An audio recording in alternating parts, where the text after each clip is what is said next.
1 tablespoon chilli powder മുളക് പൊടി, then 1 teaspoon garam masala, 1/2 teaspoon turmeric powder, then salt.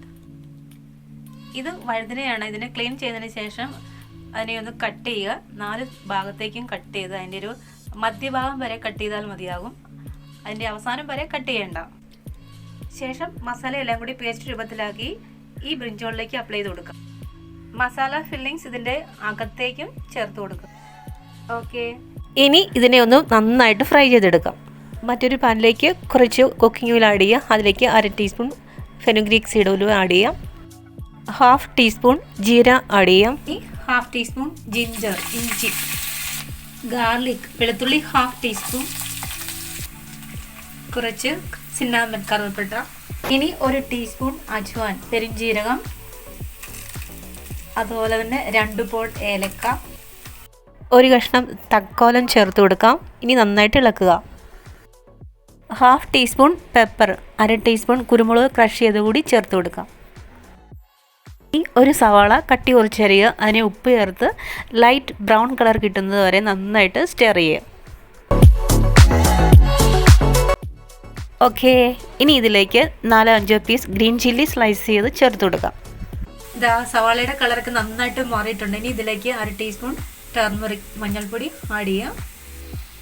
1 teaspoon coriander powder മല്ലിപ്പൊടി, 1 teaspoon chilli powder, then 1 teaspoon Kashmiri chilli powder കൂടി add ചെയ്യാം. ഇനി 1 teaspoon garam masala കൂടി add ചെയ്യാം.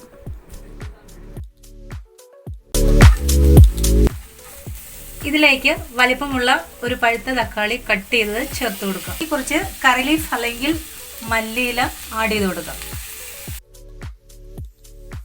തക്കാളിയുടെ സ്കിന്നൊക്കെ നന്നായിട്ട് ചുരുങ്ങി വന്നിട്ടുണ്ട്. ഇനി ഇതിലേക്ക് കുറച്ച് ചൂടുവെള്ളം ഒഴിച്ചു കൊടുക്കാം. വറുത്ത് വെച്ചിരിക്കുന്ന വഴുതനങ്ങ നന്നായിട്ട് ഫ്രൈ ആയി വന്നിട്ടില്ലെങ്കിൽ ഈ സമയം ഇതിൻ്റെ കൂടെ ചേർത്ത് ഒന്നുകൂടെ ഒന്ന് കുക്ക് ചെയ്യുക. നന്നായിട്ട് ഫ്രൈ ആയിട്ടുണ്ടെങ്കിൽ പിന്നീട് ചേർത്താൽ മതിയാകും. അപ്പോൾ ഇങ്ങനെ കറി വയ്ക്കുന്നതിന് വേണ്ടി ഏറ്റവും ചെറിയ വലിപ്പം കുറഞ്ഞ ബ്രിഞ്ചോളാണ് നമ്മൾ സെലക്ട് ചെയ്യേണ്ടത്. ഇതിലേക്ക് 1 ടേബിൾ സ്പൂൺ വിനെഗർ ആഡ് ചെയ്യാം. ശേഷം മൂടി വെച്ച് കുക്ക് ചെയ്യുക. ഇതിൻ്റെ വെള്ളമൊക്കെ ഒന്ന് വറ്റിയിട്ടുണ്ട്. മസാലയുടെ കളറൊക്കെ മാറിയിട്ടുണ്ട്. ഇനി പനീർ ആഡ് ചെയ്യാം. ഇത് ഹോം മെയ്ഡ് ആണ്. ഓവർനൈറ്റ് നമ്മളിത് റെഫ്രിജറേറ്ററിൽ കീപ്പ് ചെയ്യുകയാണെങ്കിൽ നല്ല കട്ടിയായിട്ട് കിട്ടുന്നതായിരിക്കും. ഇനി കടയിൽ നിന്ന് വാങ്ങിക്കുന്നതാണെങ്കിൽ ഒന്ന് വാഷ് ചെയ്തതിന് ശേഷം വെള്ളം ഡ്രെയിൻ ചെയ്ത് പോയതിന് ശേഷം ബട്ടറിൽ ഒന്ന് ഫ്രൈ ചെയ്ത് ചേർക്കുക. നല്ല ടേസ്റ്റ് ആയിരിക്കും. കുറച്ച് കൊഴുപ്പുള്ള പാൽ വെള്ളം ഒട്ടും ചേർക്കാതെ തിളപ്പിക്കുക. ഫ്ലെയിം ഓഫ് ചെയ്തതിന് ശേഷം ഒരു നാരങ്ങയുടെ ലെമണിൻ്റെ ഹാഫ് പിഴിഞ്ഞ് ചേർക്കുക. ഇങ്ങനെ നമുക്ക് ഹോം മെയ്ഡ് ആയിട്ടുള്ള പനീർ തയ്യാറാക്കാം. ഓക്കെ, ഇനി ഇതിലേക്ക് കുറച്ച് തേങ്ങാപ്പാൽ കോക്കനട്ട് മിൽക്ക് ആഡ് ചെയ്യാം. ഒരു തിക്ക് കൺസിസ്റ്റൻസിയാണ് നമുക്ക് വേണ്ടത്. അപ്പോൾ അതനുസരിച്ച് തേങ്ങാപ്പാൽ ഉപയോഗിക്കുക. ഇനി ഇതിലേക്ക് ഫ്രൈ ചെയ്ത് വെച്ചിരിക്കുന്ന ബ്രിഞ്ചോൾ ആഡ് ചെയ്യാം. ഞാൻ പറഞ്ഞിരുന്നു, നന്നായിട്ട് ഫ്രൈ ചെയ്തിട്ടില്ല എങ്കിൽ വെള്ളം ഒഴിച്ച് ആ സമയത്ത് അതിൻ്റെ കൂടെ ചേർത്ത് ഒന്നുകൂടെ മൂടി വെച്ച് കുക്ക് ചെയ്യാം.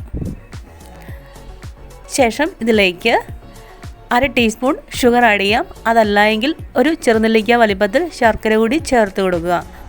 ഉപ്പ് നോക്കുക. മല്ലിയില വിതറി കൊടുക്കാം, അല്ലെങ്കിൽ കറി ലീഫ് ആഡ് ചെയ്യുക. അപ്പോൾ ഇത് വളരെ ഹെൽത്തി ആയിട്ടുള്ള വളരെ ടേസ്റ്റി ആയിട്ടുള്ള ഒരു ഡിഷാണ്. തീർച്ചയായും ഈ ഒരു റെസിപ്പി ട്രൈ ചെയ്ത് നോക്കാം.